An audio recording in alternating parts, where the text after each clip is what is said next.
Hello, I'm Severne Suzuki, speaking for ECHO, the Environmental Children's Organization. We're a group of 12 and 13-year-olds trying to make a difference. Vanessa Seti, Morgan Geisler, Michelle Quigg, and me. We've raised all the money to come here ourselves, to come 5,000 miles to tell you adults you must change your ways. Coming up here today, I have no hidden agenda. I am fighting for my future. Losing my future is not like losing an election or a few points on the stock market.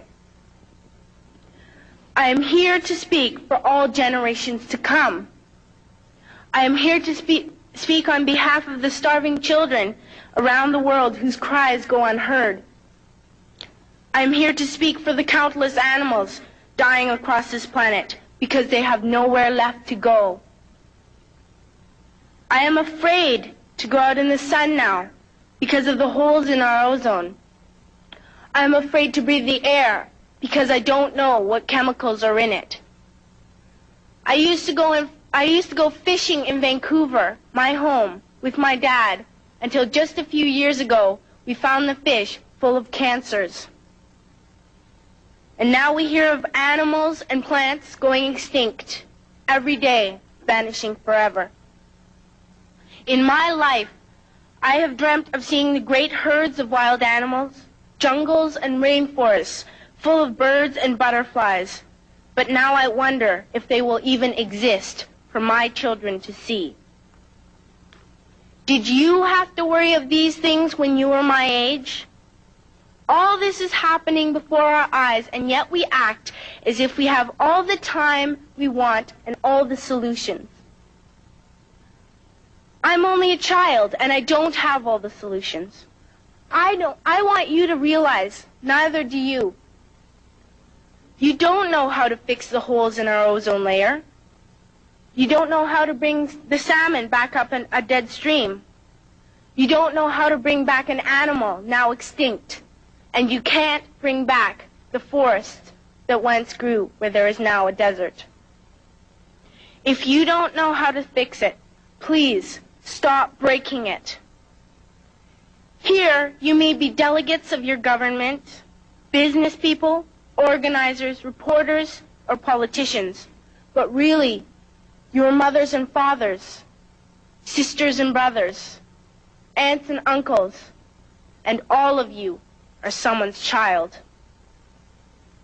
I'm only a child, yet I know we are all part of a family, 5 billion strong. In fact, 30 million species strong. And borders and governments will never change that. I'm only a child, yet I know we are all in this together and should act as one single world towards one single goal. In my anger, I am not blind, and in my fear, I am not afraid of telling the world how I feel.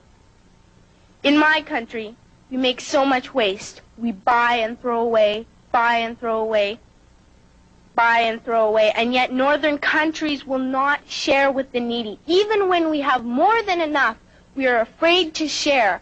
We are afraid to let go of some of our wealth. In Canada, we live the privileged life, with plenty of food, water, and shelter.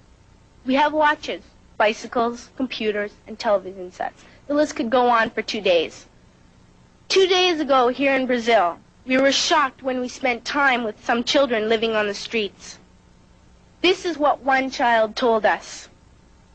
I wish I was rich. And if I were, I would give all the street children food, clothes, medicines, shelter, and love and affection. If a child on the streets who has nothing is willing to share, why are we who have everything still so greedy? I can't stop thinking that these are children my own age, that it makes a tremendous difference where you are born. That I could be one of those children living in the favelas of Rio. I could be a child starving in Somalia, or a victim of war in the Middle East, or a beggar in India. I am only a child, yet I know if all the money spent on war was spent on finding environmental answers, ending poverty, and finding treaties, what a wonderful place this earth would be. At school, even in kindergarten, you teach us how to behave in the world. You teach us not to fight with others, to work things out, to respect others, to clean up our mess, not to hurt other creatures, to share, not be greedy. Then why do you go out and do the things you tell us not to do? Do not forget why you are attending these conferences, who you're doing this for. We are your own children. You are deciding what kind of a world we are growing up in.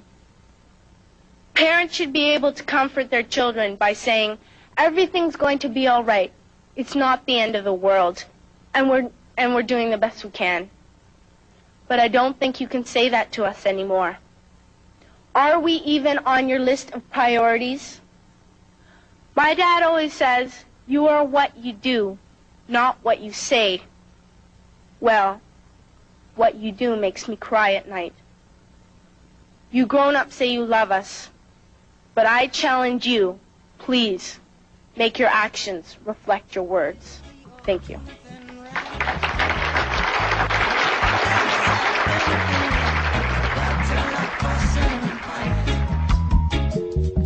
Protect your children